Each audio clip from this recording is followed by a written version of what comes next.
We will move forward with Community Corrections Agreement with Anoka County East Central Regional Juvenile Center. Mr. Molitor, good morning. Good morning, Mr. Chair, rest of the board.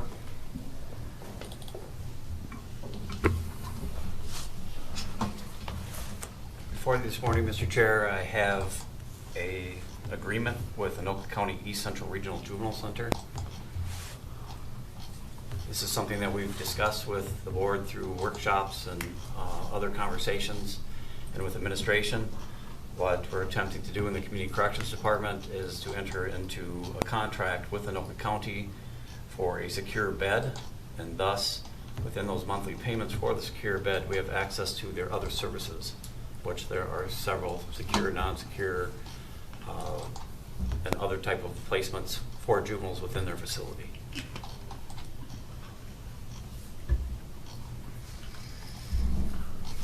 So we, as Mr. Molitor has indicated, we've had an opportunity to discuss this at workshop. What's your recommendation? This is a 5-year contract that started in January of 2022. We as Nicollet County Community Corrections, or Nicollet County, would enter into it with 3 years and 3/4 of another year, starting in March 1st of 2023. We will make a monthly payment for this obligation prorated for the first year, and it will be determined by the advisory board, of which we'll become a member of. Will be a joint powers agreement with 20 county memberships. We will meet, the next meeting will be in June of 2023, and in those meetings we make discussions of what the payments will be for future years based on the current circumstances within the facility and the per diem rate. It could go up or down. But we are set at a solid rate for 2023, and it'll be the 20 membership that will decide what that rate will do for the following year, and be looked at each year throughout the contract, ending December 31st of 2026. I'm asking that we join this union of the joint powers to allow access for beds and services for our Nicollet County juveniles when needed. You've heard the recommendation of Mr. Molitor. Is there a motion to that effect? So moved. Mr. Dean has moved. Is there a second? Second. Commissioner Grantle. Discussion of board members. Commissioner Morrow. Thank you, Mr. Chair. Mr. Muller, do you have the agreement in front of you? I have 3 separate articles. One is a joint powers agreement. I have that in front of me currently, and then also the contract. It's on the top upright, listed as C009767, specific between Nicollet County and Anoka County. And that's the one I'm looking at. If we could go to Article 1 on page 1, and the first definition is advisory committee. Yes. And it says, and I'm probably misreading this, but the committee created by the Joint Powers Agreement in Section 701, is that referring to the other agreement, or is that referring to this agreement? The 7.01 specific to that. And I'll tell you, because the 701 in the document you're holding right now Yes. doesn't talk about the advisory committee. Within our document. Within If you the look, individual document. the document that you're touching right now, if you'd please go to 701. What page are you on, Commissioner? I don't know. It'd be page 5 is where 701 is listed. Thank you. Towards the bottom. The referring agent shall provide to Anoka County all information required. Right. Mr. Molitor, the word committee doesn't show up there, so I'm assuming it means the other agreement. The joint powers agreement. Yeah, could you look at I don't have that one in front of me. Could you look at 701 there and just tell us what it says in that agreement? I'm just trying to figure out who's on this committee and what its composition is. Thank you, Mandy. It's on page 6 of the joint powers agreement, and I can provide you a copy as well. I'm sorry, I must have misspoke. If you would please read it, Yes. because we don't have it in front of us as far as I know. Section Maybe it's better. 70.1, Establishment of Advisory Board. Each board of commissioners of each member county shall appoint 2 persons to participate on an advisory board and act as liaisons with the other member counties. The advisory board shall continue throughout the duration of this agreement. The advisory board shall be advisory only and shall not be joint powers board under Minnesota statute 471.59. The facility superintendent shall serve as an ex officio non-voting member of the advisory board. And I do apologize, Mr. Molitor, I do see it's in our packet after the agreement and after a chart, so I see where we are. Do you know who our two people are? That has not been selected yet. I've noted within the other document that I submitted, I'll refer to it as the minutes from ECRJC Advisory Committee meeting from the last one. I would note that Nicollet County is mentioned within there. I would note that in the attending section, somewhere in this document, I apologize, that it was mostly probation directors, but I do see on page 2 of that document, Okay. East Central Regional Juvenile Center, that it does list both a director and a commissioner. And so that has not been chosen for Nicollet County.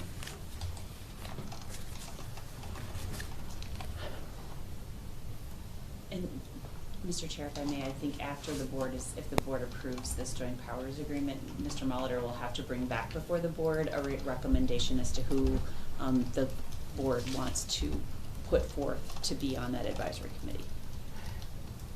Mr. Chair, if I might, are we approving the joint powers agreement today? No, the joint powers, we're going to become a member of the joint powers. That has already been approved by the existing counties. Mm-hmm. And Okay. there's the permission to allow additional counties to become part of that joint powers by entering into the documents that are before the board for consideration today. That's the confusing part of this, is Yeah. because the joint powers agreement itself was not before us to offer feedback on its construction, because it was already voted on by the existing counties. We're becoming a member of an existing joint powers agreement. And Mr. Chair, I'll stop after this, but this is part of this is not about anyone in the room. I'm concerned, as I think we all are, about the state of detention beds and other beds in the state, and how this is not a process that's working well.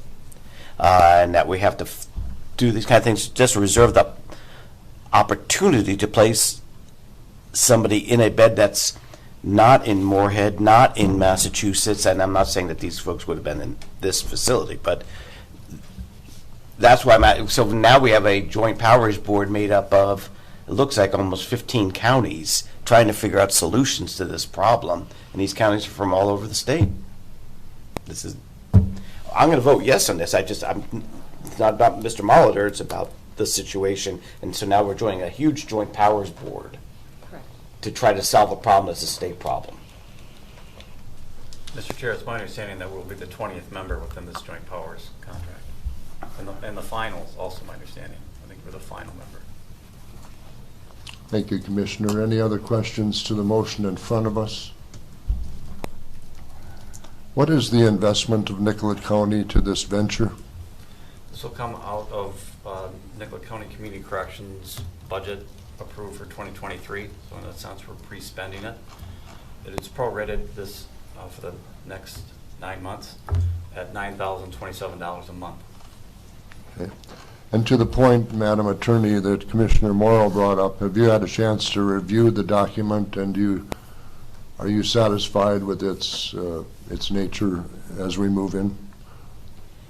Mr. Chair, I agree with the board acting on the documents as submitted. I share in Commissioner Morrow's concerns that this is what counties are having to resort to in order to address a statewide issue that should be addressed on a statewide level rather than these individual joint powers of counties. Thank you.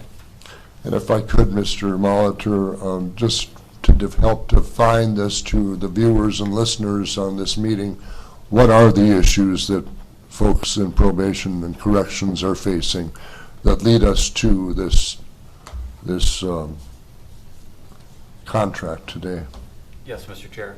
What we're discovering over the last handful of years, and most specifically in the last 6 months to a year, is that when I started as director here 12 years ago, there was over 20 options for us to find placements for juveniles within the state of Minnesota. That's now dwindled down to, I believe, 7. And of those 7, you need to have a contract to be part of getting folks into the facilities that we need services for.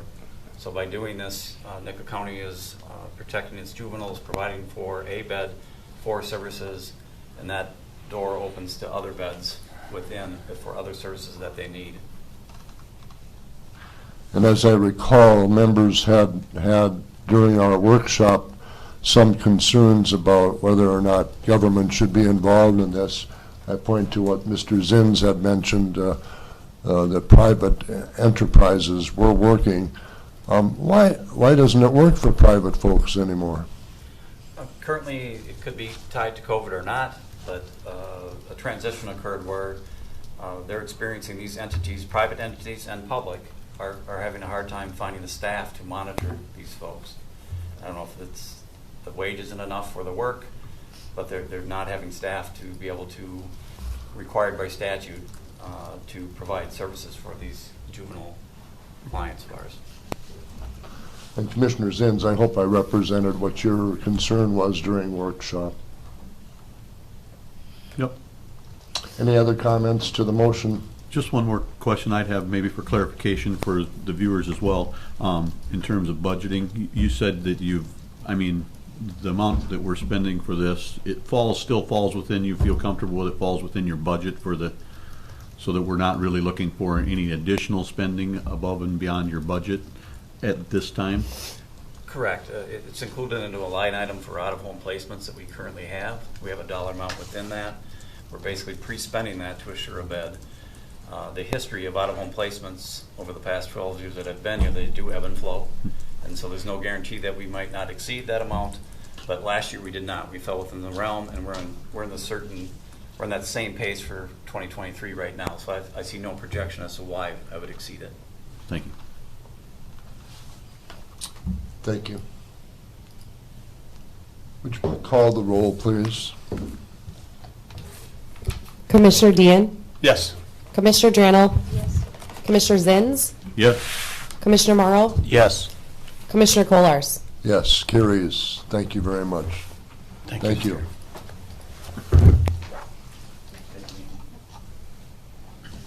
I'll look to the county administrator to make sure that we don't have any other items to come before us today. No, Mr. Chair, there are no additional items for the agenda. This is fairly typical for the next month or so of a pretty limited agenda item. Just Very based on good. history. Thank you. Madam Attorney, do you have an update for us today? I don't have any updates today. Thank you, Mr. Chair. Thank you for your clarification on the last matter. We appreciate that. Regarding the chair's report, we've had collective bargaining, community education, school district, Nicollet County, North Mankato meeting, and today's meeting. Mr. Zins? I was at the Blue Earth County joint board meeting with everyone here as well, and Mr. Dean and I have been participating in our department head meetings, getting to know everyone, and I also attended the AMC Drainage Conference up in Alexandria, which I felt was a good conference, some good information. Mr. Dean? I attended the North Mankato liaison meeting as well. And I also attended the MRCI board meeting, and they have elected a new director to replace Brian Benschoof. That announcement will be coming out very soon, and he's looking to start in March. So that'll be nice to have someone taking over that position, because I know there was some concern because it is a fairly large operation. And then we had our department training yesterday. So we're starting to lower the fire hose level, I think. Thank you. Commissioner Morrow? HRA, open meeting law.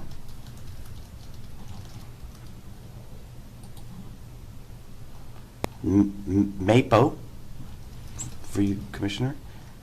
Sorry, I'm not doing this more quickly. I apologize. We had an ARPA meeting last week. Had a meeting with Blue Earth County, I think then. Tri-County Recycling. I think that's it for right now. Thank you. Commissioner Dranto? I also attended the joint meeting with Blue Earth County where we had interesting conversations about out-of-home placements. Mhm. So that was the main topic of our day. The ARPA meeting, I missed the Tri-County Solid Waste because my firewall didn't let it through.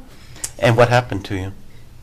You were elected chair. Yeah, I heard about that later. And then over the weekend, my family experienced the bed shortage in our local hospitals. So it is Ooh. real. So don't get sick. It's ugly. Thank you. Thank you, Commissioner. Just to review, I thought the discussion with Blue Earth County was very, very informative, interesting to hear all the topics that Administrator Meyer and Landcamer had put together, and now we're planning to meet with Seward County, our neighbors, here in March, and then is it June where Sibley County is working or something along that line? So those county board sharing times are very important, I think, for us just to know each other and to share ideas, those successes, those challenges that we all have. Commissioner meetings and conferences, we do have the legislative conference coming up next Wednesday, Thursday, Tuesday, Wednesday, Thursday, so please, if you're intending to go, contact Sarah about that. Chair would entertain a motion to approve per diems and expenses. So moved. Commissioner Zins has moved. Is there a second? Second. Commissioner Dean? All in favor say aye. Aye. Aye. Those opposed, it carries. We will now adjourn the board meeting and call our Drainage Authority meeting to order. We have an approval of the agenda, please. So moved. Second. Drantle and Morrow. All in favor say aye. Aye. Those opposed, carries. Approval of consent agenda. So moved. Second. Morrow and Dean. Any questions? All in favor say aye. Aye. Carries, thank you. Are there public appearances for the Drainage Authority? Any other appearances before the board? We will adjourn the Drainage Authority meeting at 9:20 a.m. Thank you.